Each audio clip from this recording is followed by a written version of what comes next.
The national newspapers seem to be catching up with my concerns. I've been banging on about this for certainly the last 4 years, about the appalling state of the Department of Culture, Media and Sport, the Digital Culture, Media and Sport formerly, and how over the last 13 years there have been 12 different secretaries of state and all of them useless, with possibly the exception of Jeremy Hunt, who was in position for 2 years, which is significantly more than, let's say, Matt Hancock, who was the sixth of the Conservative culture secretaries, who was in post for 6 months. 6 months. There's another cabinet reshuffle coming up, so I presume Lisa Fraser will go elsewhere. The Observer has done quite an interesting spread on this and has said that the culture secretary is now seen as the foothills of a ministerial career, a lily pad in the pond of political ambition. And it's extraordinary, the names of the Conservative culture secretaries: Hunt, Sajid, Javid, Matt Hancock, Nadine, Dorries. These are household names. And also Oliver Dowden, now the chairman of the Conservative Party. None of these people are, Nicky Morgan, now in the House of Lords, none of these people are individuals who you would associate with the arts. Unlike the string of culture secretaries in the last Labour Party, Chris Smith, appointed in 1997, having been the Shadow Health Secretary, a job which I think he expected to be continuing when Tony Blair's government acquired office. But he was quite happy. He described it as a perfect fit, a job that he was well equipped to do when he was given the job of Culture Secretary.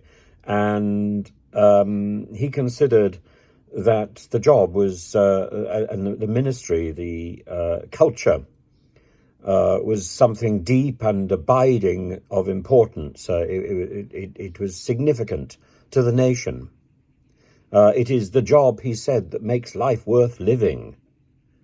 And among the things he did was to get regional rejuvenation funding, £25 million.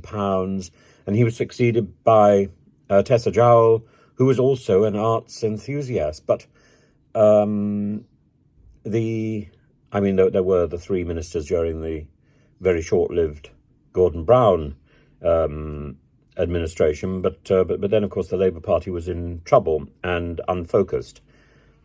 But even they were committed to sustaining and helping and helping the arts. But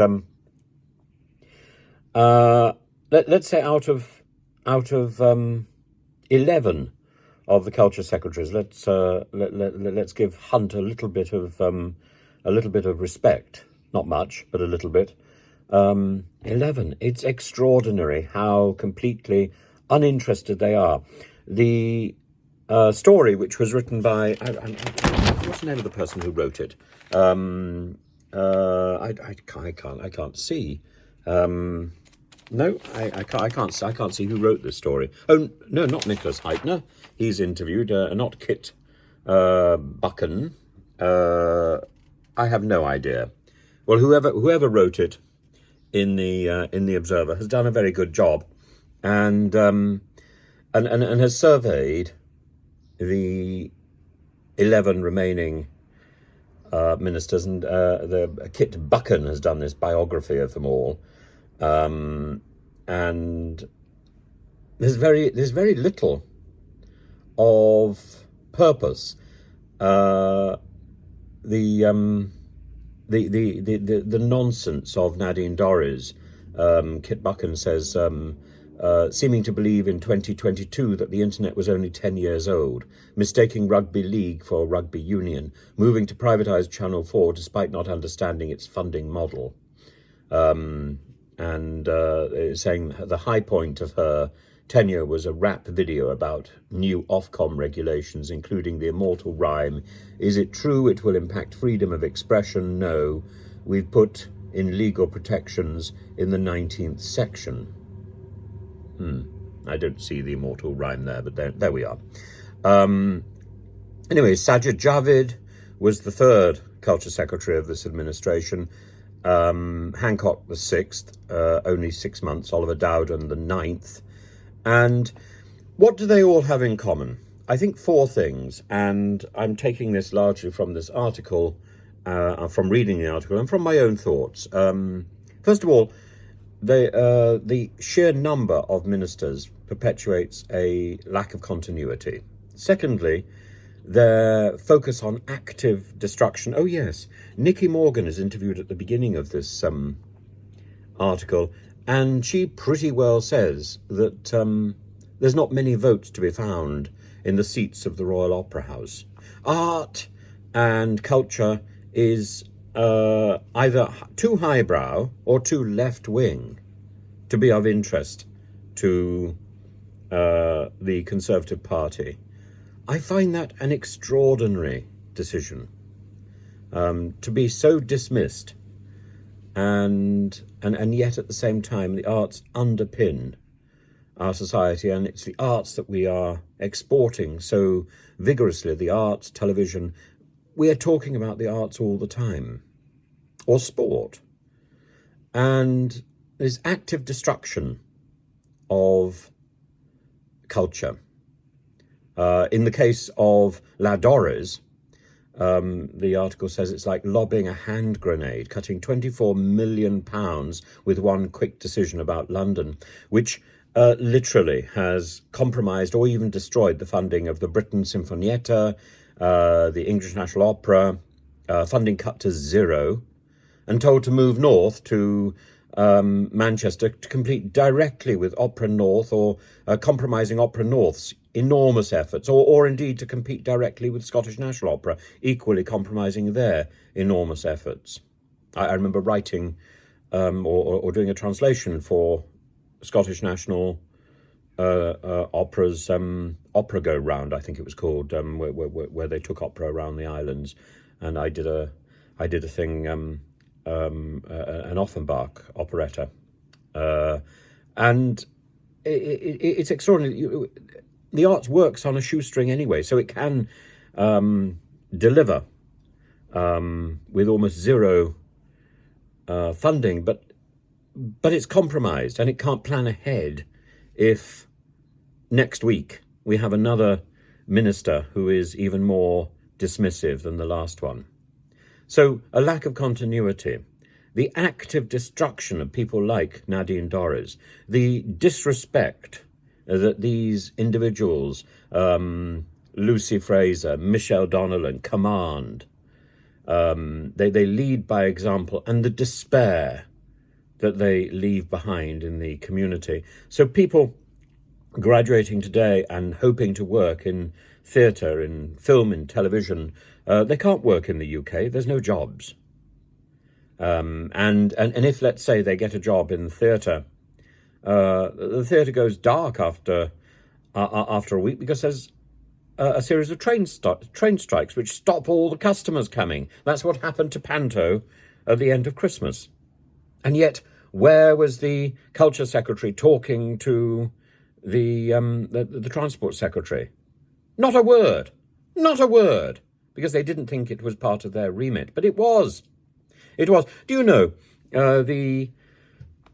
almost the first example of collective action in this country was the action by the music hall artistes, who banded together to persuade the railways to provide cut-price travel so that they could move from venue to venue in the extraordinarily quick turnaround of performances over the week, over the season. You know, people were literally going from town to town and doing their act, and at enormous speed. But no, people can't work in the UK. They can't work in the EU because of Brexit, because they can't work for more than 90 days at a time. So in one fell swoop, the indolence and the disrespect of the culture secretaries, along with Brexit, has dealt some sort of death blow, potentially, to the arts. And we need to give the arts serious attention and serious help simply to recover from this administration and the contempt with which individuals like Lady Doris have heaped on her ministry. This is why I have been so vigorous to talk about Nadine Dorries, because of the damage that she left behind and the damage that she was so demonstrably doing. The cavalier attitude. Equally, the cavalier attitude of Ofcom. Not our friend. Not our friend. And Ofcom, the Michelle Donnellans, the Lucy Frasers blame Ofcom. Ofcom blames the DCMS. So nothing gets done. And we have scandal after scandal of production out of control and wielding its authority because it can, because there is no control from government and no interest. It's all delegated to these mindless individuals who manage production companies on television, who exploit performers. And it's not helped by equity that has a very limited understanding of its remit. So all the way through, we need a rethink of what the arts and what sports are doing, and what television is doing, what the new media, what the new social media is doing in our lives. And we need to recognize the enormous contribution that these things make to our lives, and demand that government takes responsibility for these things. You know, it's people come to the UK and they go to the theatre in London. They come to the UK and they participate in sports or they watch sports. They come to the UK because they're drawn here because of the extraordinary film industry and television industry that we have developed. And we export our films, we export our television, we export our theatre. Indeed, I was talking to some people last night, and we were talking about why it was that Russians at the end of the Soviet Union were reading the Goldsworthy saga, the Forsyth saga, the Goldsworthy books, because they're useless. And the reason was very simple. It was because the BBC had sold the Forsyth saga, the 1960s Forsyth saga, the brilliant adaptation, to Russia. And this meant that Russians saw the Forsyth saga as a dramatization of English teaching. And they rushed to get the original books and promote the original books and play the television footage whenever they could. And even today, many of the Russian teachers of English still assume everybody in the UK reads the Forsyth saga. Nobody reads it. And it's only there, it's only in Russia because of the skill of the television adaptation. That's just one example.